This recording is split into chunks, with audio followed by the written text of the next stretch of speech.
हाँ जी students, next topic that we are going to discuss is effect of hybridisation of carbon upon various bond parameters. कि ਜਦੋਂ carbon ਕੋਈ ਵੀ compound ਆਪਣਾ ਬਣਾਉਂਦੀ ਆ ਤਾਂ ਉਹਦੇ 'ਚ ਸਾਨੂੰ ਪਤਾ ਵੀ ਕਾਰਬਨ ਦੀਆਂ ਡਿਫਰੈਂਟ ਹਾਈਬ੍ਰਿਡਾਈਜੇਸ਼ਨਸ ਹੋ ਸਕਦੀਆਂ। ਆਪਾਂ ਪੜ੍ਹਿਆ ਸੀਗਾ sp3 sp2 and sp hybridisation carbon can have.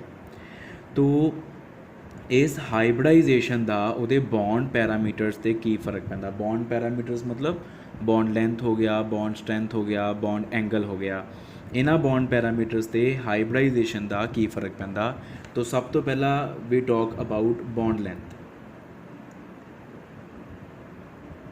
ਕਿ what is the effect of hybridization of carbon upon its bond length ਕਿ ਜਿਹੜੇ ਉਹ ਬੌਂਡਸ ਬਣਾਉਗੀ ਉਹਨਾਂ ਦੀ ਲੈਂਥ 'ਤੇ ਕੀ ਫ਼ਰਕ ਪੈਂਦਾ। ਤਾਂ ਇਹ ਚੀਜ਼ ਨੂੰ ਡਿਸਕਸ ਕਰਨ ਤੋਂ ਪਹਿਲਾਂ ਰਾਜੇ ਇੱਕ ਚੀਜ਼ ਜਿਹੜੀ ਆ ਉਹ ਆਪਾਂ ਜਿਹੜੀ ਡਿਸਕਸ ਕਰਨੀ ਜ਼ਰੂਰੀ ਉਹ ਇਹ ਆ ਕਿ ਆ ਮੰਨ ਲਓ ਸਾਡੇ ਕੋਲ sp3 ਹਾਈਬ੍ਰਿਡਾਈਜੇਸ਼ਨ ਆ ਕਾਰਬਨ ਦੀ, sp2 ਵੀ ਹੋ ਸਕਦੀ ਆ, sp ਵੀ ਹੋ ਸਕਦੀ ਆ। ਜਿਹੜੀਆਂ ਇਹ ਤਿੰਨ ਡਿਫਰੈਂਟ ਹਾਈਬ੍ਰਿਡਾਈਜੇਸ਼ਨਸ ਆ ਬੇਟਾ, ਇਹਦੇ ਵਿੱਚ ਜਿਹੜਾ ਐਸ ਕਰੈਕਟਰ ਆ ਉਹ ਵੀ ਡਿਫਰੈਂਟ ਆ। ਅਗਰ ਤੁਸੀਂ sp3 ਦੀ ਗੱਲ ਕਰੋ, sp3 ਦੇ ਵਿੱਚ 4 ਆਰਬਿਟਲਸ ਹਿੱਸਾ ਲੈ ਰਹੇ ਆ, ਇੱਕ s ਆਰਬਿਟਲ ਤੇ 3 p ਆਰਬਿਟਲ। ਤੋ ਚਾਰਾਂ ਦੇ ਵਿੱਚੋਂ ਇੱਕ ਹਿੱਸਾ s ਦਾ, ਇਹਦਾ ਮਤਲਬ s ਕਰੈਕਟਰ ਇਜ਼ 25%।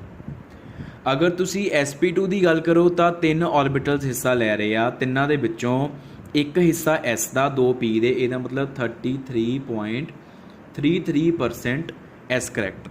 ਤੇ ਅਗਰ ਤੁਸੀਂ sp ਦੀ ਗੱਲ ਕਰੋ ਤਾਂ 2 ਆਰਬਿਟਲਸ ਹਿੱਸਾ ਲੈ ਰਹੇ ਆ, ਦੋਵਾਂ 'ਚੋਂ ਅੱਧਾ ਹਿੱਸਾ s ਦਾ, ਇਸ ਕਰਕੇ 50% s ਕਰੈਕਟਰ ਹੋਏਗਾ ਡਿਫਰੈਂਟ ਹਾਈਬ੍ਰਿਡਾਈਜੇਸ਼ਨਸ ਦੇ ਵਿੱਚ। ਤੇ ਇੱਕ ਚੀਜ਼ ਕੈਮਿਸਟਰੀ ਦਾ ਰੂਲ ਇਹ ਕਹਿੰਦਾ ਆ ਕਿ ਮੋਰ ਇਜ਼ s ਕਰੈਕਟਰ। अगर s करैक्टर ज़्यादा होएगा more will be the electronegativity of atom and shorter या smaller will be the hybridized orbitals।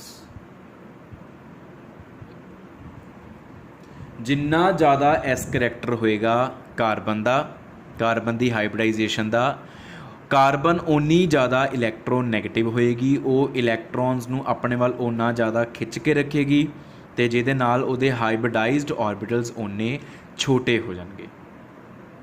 तो आ चीज़ ही मेन याद रखने वाली आ और इसे चीज़ ते ही सारे बॉन्ड पैरामीटर जिहड़े आ वो डिपेंड करनगे। हुण अगर असी बॉन्ड लेंथ की गल करिए, मान लो 3 तरह दीयां कार्बन आ साडे कोल, ठीक है। अज दा फॉर एग्जाम्पल साडे कोल एक हैगा आ 3 साडे कोल CH बॉन्ड्स आ, लेकिन फस्ट वाली जिहड़ी कार्बन आ इहदे सारे बॉन्ड्स सिंगल बने हुए आ सैकेंड वाली कार्बन दे कोल एक पाई बॉन्ड आ, 3 सिग्मा बॉन्ड आ, ते आ एक ट्रिपल बॉन्ड हो गया, ठीक है। ਇਹਦਾ मतलब this carbon is sp3 hybridized, this carbon is sp2 hybridized and this carbon is sp hybridized. तो हाइब्रिडाइजेशन sp3 का मतलब 25%, s करैक्टर 33.3%, 50%। ਇਹਦਾ मतलब ਜਿਹੜੀ थर्ड कार्बन आ ਇਹਦੇ ਕੋਲ s करैक्टर सब तो ज़्यादा आ। तो s करैक्टर सब तो ज़्यादा होने का मतलब की आ कि इस कार्बन के जोड़े हाइब्रिडाइज्ड ऑर्बिटल्स आ वो सब तो छोटे आ। तो अगर ऑर्बिटल्स छोटे आ तो डेफिनेटली बॉन्ड भी तो छोटा ही बनूगा ना, क्योंकि बॉन्ड लेंथ काते डिपेंड करती आ, ऑर्बिटल्स के साइज़ से डिपेंड करती है। अगर ऑर्बिटल्स वड्डे हो गए तो बॉन्ड भी वड्डा हुंदा वा, तो अगर ऑर्बिटल्स छोटे आ तो फिर बॉन्ड भी छोटा हो गया। तो मतलब ਇਹਦੇ ਵਿੱਚ CH बॉन्ड की लेंथ सब तो ज़्यादा वा ते थर्ड वाले CH बॉन्ड की लेंथ सब तो घट होएगी। ਇਹਦਾ मतलब bond length depends upon the hybridization and hybridization affects the bond length of carbon, the bonds formed between carbon and other atoms. तो ये बेटा पहला बॉन्ड पैरामीटर हो गया जिहदे उपर हाइब्रिडाइजेशन का इफेक्ट होंदा। दूसरा आ गया साडे कोल बॉन्ड स्ट्रेंथ।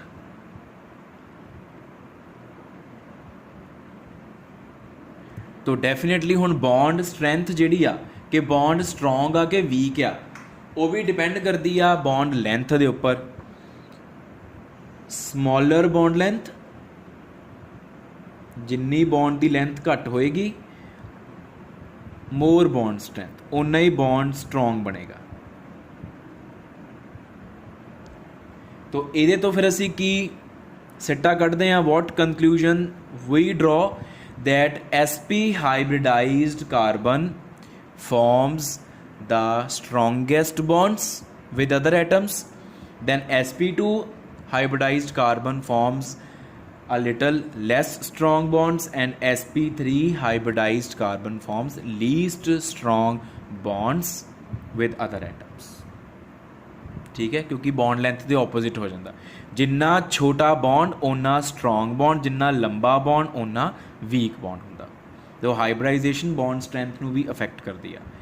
तो तीसरी जिहड़ा तीसरा बॉन्ड पैरामीटर, तीसरी चीज़ वो है साडे कोल bond angle.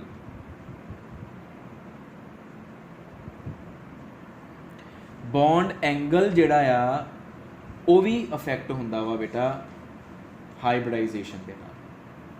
How bond angle is affected by hybridization. हुण देखो कार्बन आ, ठीक है, कार्बन ने अगर मान लो दो तरह की कार्बन आ, एक sp3 हाइब्रिडाइज्ड कार्बन आ, एक sp2 हाइब्रिडाइज्ड कार्बन आ।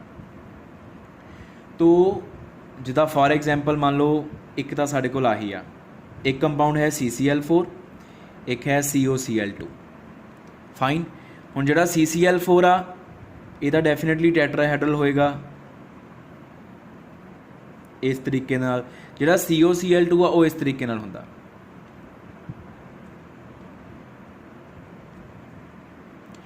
हुण जिहड़ी आ वाली कार्बन आ, this is sp3 hybridized and this is sp2 hybridized. तो sp2 हाइब्रिडाइज्ड कार्बन दे कोल s करैक्टर ज़्यादा आ, ਇਹਦੇ ਕੋਲ s करैक्टर घट आ। ਇਹਦਾ मतलब ਇਹਦੀ इलैक्ट्रोनैगेटिविटी ज़्यादा वा, ਇਹਦੀ इलैक्ट्रोनैगेटिविटी घट आ। ਇਹਦਾ मतलब ਆ ਵਾਲੀ कार्बन ਜਿਹੜੇ ਆ बॉन्ड पेयर्स ਹੁੰਦੇ आ, दीज बॉन्ड पेयर्स ਇਹਨਾਂ ਨੂੰ ਆਪਣੇ ਵੱਲ ज़्यादा अट्रैक्ट करूगी। Electronegativity means tendency to attract the bond pairs, और आ वाली कार्बन आ वाले बॉन्ड पेयर्स ਨੂੰ ਆਪਣੇ ਵੱਲ उन्ना ज़्यादा अट्रैक्ट नहीं करूगी। और अगर इन्हें आ वाले बॉन्ड पेयर्स ਨੂੰ ਆਪਣੇ ਵੱਲ ज़्यादा अट्रैक्ट कर लिया तो फिर आ बॉन्ड पेयर्स एक दूजे के नेड़े चले जाएंगे, क्योंकि कार्बन वाल चले गए ना, आ भी कार्बन वाल चला गया, आ भी कार्बन वाल चला गया, दोनों के विच डिस्टेंस घट गया। डिस्टेंस घटन दे नाल की आ, उन्हां च रिपल्शनस आ जाणगियां। ते अगर ये बॉन्ड पेयर्स आ वाले बॉन्ड पेयर्स आपस दे विच रिपैल करनगे तो bonds they which angle increase कर जूगा, धक्का वजूगा ना एक दूजे नूं, धक्का वजन दे नाल की आ बॉन्ड एंगल विल एक्सपैंड। तो इट मीनस टू से कि अगर साडे कोल कार्बन जिहड़ी सेंट्रल एटम आ उहदी हाइब्रिडाइजेशन sp2 होवे, जिहदे कोल s करैक्टर ज़्यादा होवे, तो उहदी हाई इलैक्ट्रोनैगेटिविटी दे करके जिहड़े उहदे अराउंड बॉन्ड्स बने हुंदे आ उन्हां दे विचकार एंगल हमेशा ज़्यादा ही हुंदा। तो अगर मैं इस एंगल नूं कहदा एंगल A, तो अगर मैं इस एंगल नूं कहदा एंगल B, तो एंगल B जिहड़ा आ it will be greater than angle A surely. ठीक है, वैसे भी पता ही आ टैट्राहेड्रल ਇਹਦੇ ਵਿੱਚ 109.5 डिग्री होगा, ਇਹਦੇ 'ਚ अराउंड 120 डिग्री ਦੇ अराउंड, थोड़ा बहुता उस तो घट सकता वा क्योंकि उपर आ डबल बॉन्ड पिया करके ओ पिया करके, मतलब अराउंड 120 डिग्री, तो इत्थे अराउंड 109 डिग्री, तो डेफिनेटली ज़्यादा हो गया ना। This is the reason.